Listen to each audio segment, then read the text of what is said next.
ಹೊಸಕೋಟೆ ನಗರದ ಸುಲಿಬೆಲೆ ಮುಖ್ಯ ರಸ್ತೆಯ ಅವಿಮುಕ್ತೇಶ್ವರ ಸ್ವಾಮಿ ದೇವಾಲಯದ ಬಳಿ ಇರುವ ಶಾರದಾ ಭವನದಲ್ಲಿ ಅಕ್ಷಯ ವಿಪ್ರ ಮಹಾಸಭಾ ಕಾರ್ಯಕಾರಿ ಸಮಿತಿ ಸಭೆ ಹಾಗೂ ನೂತನ ಕ್ಯಾಲೆಂಡರ್ ಬಿಡುಗಡೆ ಕಾರ್ಯಕ್ರಮವನ್ನು ಹಮ್ಮಿಕೊಳ್ಳಲಾಗಿತ್ತು. ಈ ಒಂದು ಕಾರ್ಯಕ್ರಮದಲ್ಲಿ ಅಕ್ಷಯ ವಿಪ್ರ ಮಹಾಸಭಾ ರಾಜ್ಯಾಧ್ಯಕ್ಷರಾದ ಎನ್.ಕೆ. ರಾಮಚಂದ್ರ ರಾವ್ ರವರು ಕ್ಯಾಲೆಂಡರ್ ಅನ್ನ ಬಿಡುಗಡೆಗೊಳಿಸಿದ್ರು.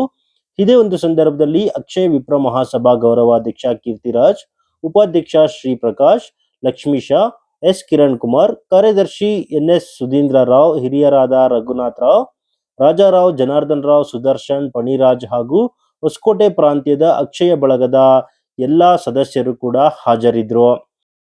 ಇನ್ನು ಇದೇ ಸಂದರ್ಭದಲ್ಲಿ ಅಕ್ಷಯ ವಿಪ್ರ ಮಹಾಸಭಾ ರಾಜ್ಯಾಧ್ಯಕ್ಷರಾದ ಎನ್.ಕೆ. ರಾಮಚಂದ್ರ ರಾವ್ ರವರು ಮಾತನಾಡ್ತಾ, ಸಮುದಾಯವನ್ನ ಒಗ್ಗೂಡಿಸಿ ಅವರಿಗೆ ಶೈಕ್ಷಣಿಕವಾಗಿ, ಉದ್ಯೋಗ, ಆರೋಗ್ಯ, ಧಾರ್ಮಿಕ ಕ್ಷೇತ್ರದಲ್ಲಿ ಸಹಾಯಹಸ್ತ ಚಾಚುವುದರ ಜೊತೆಗೆ ಕನಿಷ್ಠ ಬೆಲೆಯಲ್ಲಿ ನಿವೇಶನಗಳನ್ನು ಒದಗಿಸಿಕೊಡುವ ದೃಷ್ಟಿಯಿಂದ ಆರ್ಥಿಕವಾಗಿ, ಸಾಮಾಜಿಕವಾಗಿ ಬೆಂಬಲ ಸೂಚಿಸಿ ಅವರನ್ನು ಅಭಿವೃದ್ಧಿಪಡಿಸುವ ದೃಷ್ಟಿಯಿಂದ ಮಹಾಸಭಾ ಪ್ರಾರಂಭಿಸಿದ್ದು ಸುಮಾರು 22 ವರ್ಷಗಳಿಂದ ಹಲವಾರು ರೀತಿಯ ಕಾರ್ಯಕ್ರಮ ರೂಪಿಸಿದ್ದು ಹಲವಾರು ಪ್ರಶಸ್ತಿಗಳು ಸಹ ಪಡೆದಿದ್ದೇವೆ.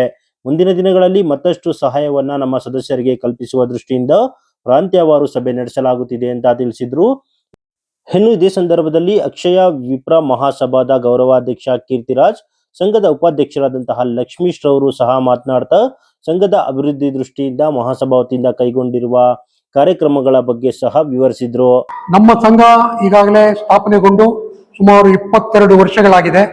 ನಮ್ಮ ಮುಖ್ಯ ಉದ್ದೇಶಗಳು ನಮ್ಮ ವರ್ಗಕ್ಕೆ, ನಮ್ಮ ರಕ್ತ ಸಂಬಂಧಿಗಳನ್ನ ಒಗ್ಗೂಡಿಸಿ ಅವರಿಗೆ ಇರ್ತಕ್ಕಂಥ ನ್ಯೂನ್ಯತೆಗಳನ್ನ ಸಂಘದ ಮುಖೇನ ನಾವು ಬಗೆಹರ್ತಕ್ಕಂಥದ್ದು ಮುಖ್ಯ ಉದ್ದೇಶ.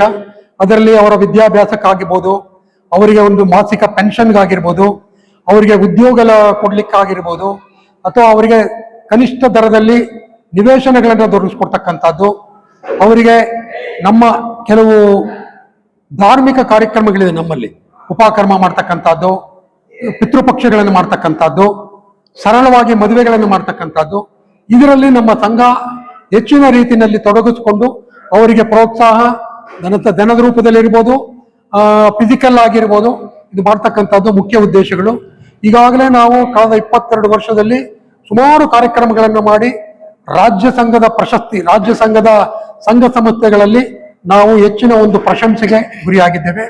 ಇನ್ನು ಮುಂದಿನ ವರ್ಷಗಳಲ್ಲಿ ಇನ್ನು ಹೆಚ್ಚು ಪ್ರಮಾಣದಲ್ಲಿ ನಮ್ಮ ಸದಸ್ಯರುಗಳಿಗೆ ಹೆಚ್ಚಿನ ರೀತಿಯಲ್ಲಿ ಅನುಕೂಲ ಆಗೋ ಥರ ನಮ್ಮ ಸಂಘ ಶ್ರಮಿಸಬೇಕು ಅಂತೇಳಿ ವಹಿಸ್ತಾ ಇದೆ. ಆ ನಿಟ್ಟಿನಲ್ಲಿ ಪ್ರಾಂತ್ಯವಾರು ಸಭೆಗಳನ್ನು ನಡೆಸಿ ನಮ್ಮ ಸದಸ್ಯರುಗಳನ್ನು ಇಲ್ಲೇ ಮಾಡಿಕೊಂಡು ಅವರಿಗೆ ನಮ್ಮ ಸಂಘದ ಧ್ಯೇಯೋದ್ದೇಶಗಳನ್ನು ಮನವರಿಕೆ ಮಾಡಿಕೊಡ್ತಾ ಇದ್ದೀವಿ. ಅವರು ಕೂಡ ನಮಗೆ ದೇಣಿಗೆ ಕೊಡಬೇಕು, ನಾವು ಕೂಡ ಅವರಿಗೆ ಸಹಕಾರ ಕೊಡಬೇಕು. ಇದರಿಂದ ಹೆಚ್ಚಿನ ಪ್ರಚಾರ ಬಂದು ಮುಂದಿನ ದಿನಗಳಲ್ಲಿ ನಮ್ಮ ಸಂಘ ಒಳ್ಳೆಯ ಬಲಿಷ್ಠ ಸಂಘವಾಗಿ ನಮ್ಮ ಸಮುದಾಯಕ್ಕೆ ಒಳ್ಳೆಯ ಹೆಲ್ಪ್ಫುಲ್ ಸೊಸೈಟಿ ಆಗುತ್ತೆ ಅಂತೇಳಿ ನಾನು 2 ಮಾತು ಹೇಳಕ್ಕೆ ಇಷ್ಟಪಡ್ತೀನಿ. ನಮ್ಮ ಅಕ್ಷಯ ವಿಪ್ರ ಮಹಾಸಭಾ ಅನಿವಾಸಿ ಭಾರತೀಯರು, ಆಮೇಲೆ ತಮಿಳುನಾಡು, ಆಂಧ್ರ ಪ್ರದೇಶ, ತಮಿಳುನಾಡು ಎಲ್ಲ ಕಡೆ ಸೇರಿಸಿ ನಮ್ದೊಂದು ರಕ್ತ ಸಂಬಂಧ ಇದೆ. ಅದರಲ್ಲಿ ನಮ್ದು ಹೊಸಕೋಟೆ ಪ್ರಾಂತ್ಯ. ಇವತ್ತಿನ ದಿವಸ ನಮ್ಮ ಹೊಸಕೋಟೆ ಪ್ರಾಂತ್ಯದಲ್ಲಿ 2026ನೇ ಇಸ್ವಿನ ಕ್ಯಾಲೆಂಡರ್ ಬಿಡುಗಡೆ ಮಾಡಲಾಯಿತು. ಹಾಗೂ ಮತ್ತೆ ಯುವಕರ ಸಂಘಟನೆ ಮಾಡಿ ಬರಲಿರುವ ದಿನಗಳಲ್ಲಿ ರಕ್ತ ಸಂಬಂಧಿಗಳಲ್ಲಿ ಹೊಸ ಸಂಬಂಧಗಳು, ಮಕ್ಕಳಿಗೆ ಸಂಬಂಧಗಳ ಬಗ್ಗೆ ಅರಿವು ಮೂಡಿಸಿ ಯುವಕರನ್ನ ಆದಷ್ಟು ಉತ್ತೇಜನ ಮಾಡಿ ಸಂಘದ ಚಟುವಟಿಕೆಗಳಲ್ಲಿ ಮಾಡಬೇಕು ಅಂತ ತೀರ್ಮಾನಿಸಲಾಯಿತು. ಮುಂದಿನ ದಿನಗಳಲ್ಲಿ ನಮ್ಮ ಸಂಘನ ದೇಶ ವಿದೇಶದಲ್ಲಿ ಈಗಲೂ ಇದ್ದಾರೆ, ಇನ್ನೂ ವಿಸ್ತಾರ ಮಾಡಬೇಕು ಅಂತ ಎಲ್ಲರ ರಕ್ತ ಸಂಬಂಧಿಕರು ಒಗ್ಗೂಡಿ ಕೈ ಜೋಡಿಸಿ ಒಗ್ಗಟ್ಟಾಗಿ ಇದು ಮಾಡಬೇಕು ಅಂತ ನಿರ್ಧಾರ ಮಾಡಿದೆ. ನಮ್ಮ ಅಕ್ಷಯ ವಿಪ್ರ ಮಹಾಸಭಾದ 2ನೇ ಸಭೆ ಇವತ್ತು ಹೊಸಕೋಟೆ ಪ್ರಾಂತ್ಯದಲ್ಲಿ ಬಹಳ ವಿಜೃಂಭಣೆಯಿಂದ ನಡೆಯಿತು. ಇಲ್ಲಿರ್ತಕ್ಕಂಥ ನಮ್ಮ ಅನೇಕ ಸದಸ್ಯರು, ಸುಮಾರು ಒಂದು 300ರಿಂದ 350 ಜನ ಸದಸ್ಯರು ಇವತ್ತು ಭಾಗವಹಿಸಿ ಈ ಕಾರ್ಯಕ್ರಮನ ಯಶಸ್ವಿಯಾಗಿ ನಡೆಸಿಕೊಟ್ಟಿದ್ದಾರೆ. ಅನೇಕ ಜನ ನಮ್ಮ ವಿಪ್ರ ಹುಡುಗರಿಗೆ ನಾವು ಬೆಂಗಳೂರಿನಲ್ಲಿ ಉಚಿತವಾಗಿ ಹಾಸ್ಟೆಲನ್ನು ಕೊಟ್ಟು ವಿದ್ಯಾಭ್ಯಾಸಕ್ಕೆ ಉಚಿತವಾಗಿ ಯಾವ್ಯಾವ ರೀತಿ ಸಹಾಯ ಬೇಕು ಅವ್ರಿಗೆ ಸಂಘದ ವತಿಯಿಂದ ಮಾಡ್ತಾ ಇದ್ದೀವಿ.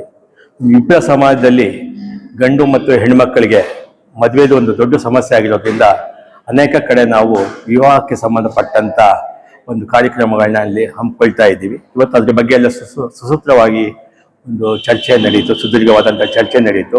ಮತ್ತು ಈ 2026ನೇ ಇಸ್ವಿಯ ದಿನಚರಿ ಕ್ಯಾಲೆಂಡರ್ನ ಇವತ್ತು ಇಲ್ಲಿ ಬಿಡುಗಡೆ ಹಮ್ಮಿಕೊಂಡಿದ್ವಿ. ಸೊ ಅದು ಕೂಡ ಇವತ್ತು ಬಿಡುಗಡೆ ಮಾಡಿದ್ದೀವಿ.